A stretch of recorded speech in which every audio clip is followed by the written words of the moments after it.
राधे राधे। जय श्री कृष्णा। इस अध्याय में अर्जुन श्री कृष्ण से दोहराता है कि वह अपनी वर्तमान स्थिति का सामना करने में असमर्थ है, जहां उसे अपने बड़ों और गुरुओं का वध करना पड़ रहा है। वह ऐसे युद्ध में भाग लेने से इनकार कर देता है और श्री कृष्ण से प्रार्थना करता है कि वे उसके आध्यात्मिक गुरु बने और उसे उचित कर्म पथ पर मार्गदर्शन करें। तब भगवान अर्जुन को दिव्य ज्ञान प्रदान करना शुरू करते हैं। वे आत्मा के अमर स्वभाव से आरंभ करते हैं, जो शाश्वत और अविनाशी हैं। मृत देवता भौतिक शरीर को नष्ट करती है, लेकिन आत्मा अपनी यात्रा जारी रखती है। जिस प्रकार एक व्यक्ति अपने पुराने वस्त्र त्याग कर नए वस्त्र धारण करता है, उसी प्रकार आत्मा एक जन्म से दूसरे जन्म में शरीर बदलती रहती है। भगवान फिर अर्जुन को याद दिलाते हैं कि एक योद्धा के रूप में उसका सामाजिक दायित्व धर्म की रक्षा के लिए युद्ध करना है। वे समझाते हैं कि अपने सामाजिक कर्तव्यों का पालन करना एक पूर्ण कार्य है, जो उसे स्वर्ग लोक तक पहुंचा सकता है, जबकि उपेक्षा केवल अपयश और अपमान की ओर ले जाती है। पहले तो श्री कृष्ण अर्जुन को सांसारिक स्तर पर प्रेरित करने का प्रयास करते हैं, फिर वे और गहराई में जाकर अर्जुन को कर्म विज्ञान समझाना शुरू करते हैं। वे अर्जुन से कहते हैं कि वह फल ही आसक्ति के बिना कर्म करे, फल की इच्छा के बिना कर्म करने। इस विज्ञान को बुद्धि योग का बुद्धि योग कहते हैं। वे आगे कहते हैं कि कर्म से फल की इच्छा को नियंत्रित करने के लिए बुद्धि का प्रयोग करना चाहिए। इस प्रकार के भाव से कर्म करने से बंधनकारी कर्म बंधन भंजक कर्मों से परिवर्तित हो जाते हैं और दुखों से पारे की स्थिति प्राप्त होती है। अर्जुन उन लोगों के बारे में और अधिक जानने के लिए उत्सुक है जो दिव्य चेतना में स्थित है। इसलिए श्री कृष्ण बताते हैं कि वैसे परलौकिकता के प्राप्त व्यक्ति आसक्ति, भय और क्रोध से मुक्त होते हैं। वे हर परिस्थिति में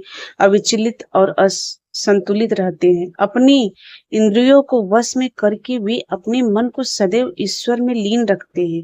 वे मन के क्लेशों जैसे लोभ, क्रोध, वासना आदि की प्रगति की भी व्याख्या करते हैं और बताते हैं कि इन पर कैसे विजय पाई जा सकती है। भगवान बोले, हे अर्जुन, इस संकट की घड़ी में यह मोह तुम्हें कैसे जकड़ रहा है? यह किसी भी पूजनीय पुरुष को शोभा नहीं देता है। यह परम गति की ओर नहीं, अपितु अपमान की ओर ले जाता है। हे पार्थ, इस अपरुषत्व के आगे झुकना तुम्हें शोभा नहीं देता।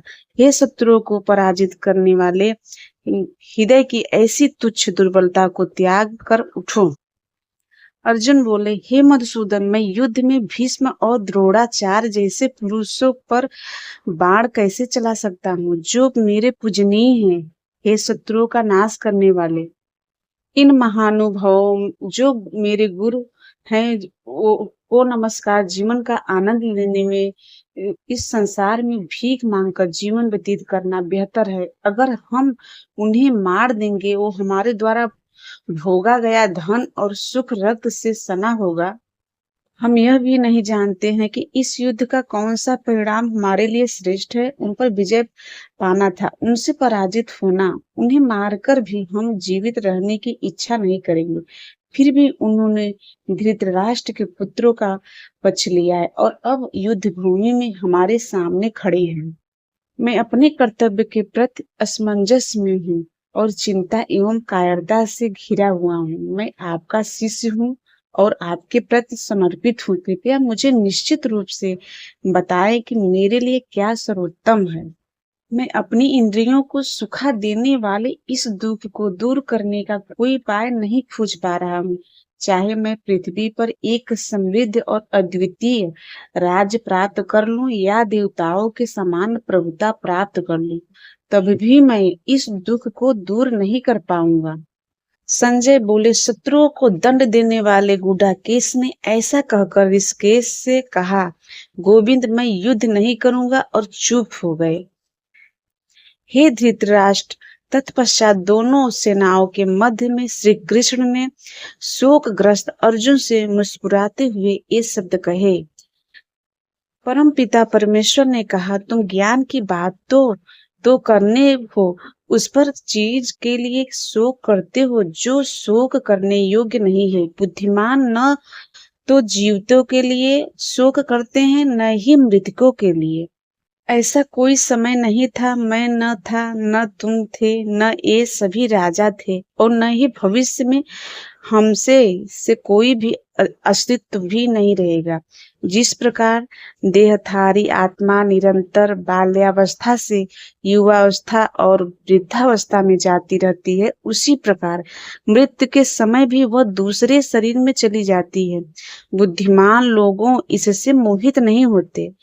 हे कुंती पुत्र, इंद्रियों और इंद्रिया विषयों के संपर्क से सुख दुख की क्षणिक अनुभूतियां उत्पन्न होती हैं। ये क्षणिक हैं और शीत ग्रीष्म ऋतुओं की तरह आते जाते रहते हैं।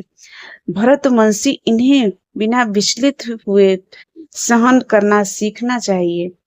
हे पुरुषों में श्रेष्ठ अर्जुन, जो मनुष्य सुख और दुख से प्रभावित नहीं होता तथा दोनों में स्थिर रहता है, वह मोक्ष का अधिकारी होता है। क्षण भंगुर की कोई स्थिरता नहीं है और नित्य की कोई समाप्ति नहीं है। सत्य के दृष्टाओं से दोनों के स्वरूप का अध्ययन करने के बाद यह बात देखी और निष्कर्ष निकलता है, जो संपूर्ण शरीर में व्याप्त है उसे अविनाशी जानो। अविनाशी आत्मा का नाश कोई नहीं कर सकता। केवल भौतिक शरीर ही नाशवान है, उसके भीतर स्थिर आत्मा अविनाशी अपरियम है और शाश्वत है। अतः हे भरतवंशी, युद्ध करो। दोनों में से कोई भी ज्ञानी नहीं है। एक वह जो सोचता है कि आत्मा मार सकती है, और दूसरा वह जो सोचता है कि आत्मा मार दी जा सकती है, क्योंकि वास्तव में आत्मा न तो मारती है और न ही उसे मारा जा सकता है। माँ न तो कभी जन्म लेती है, न कभी मरती है, और न ही एक बार अस्तित्व में आने के बाद कभी समाप्त होती है। आत्मा अजन्मा, शाश्वत, अमर और अजर है। शरीर के नष्ट होने पर भी वह नष्ट नहीं होती। हे पार्थ, जो व्यक्ति आत्मा को अविनाशी, शाश्वत, अजन्मा और अपरिवर्तित जानता है, वह कैसे किसी को मार सकता है या किसी को मरवा सकता है।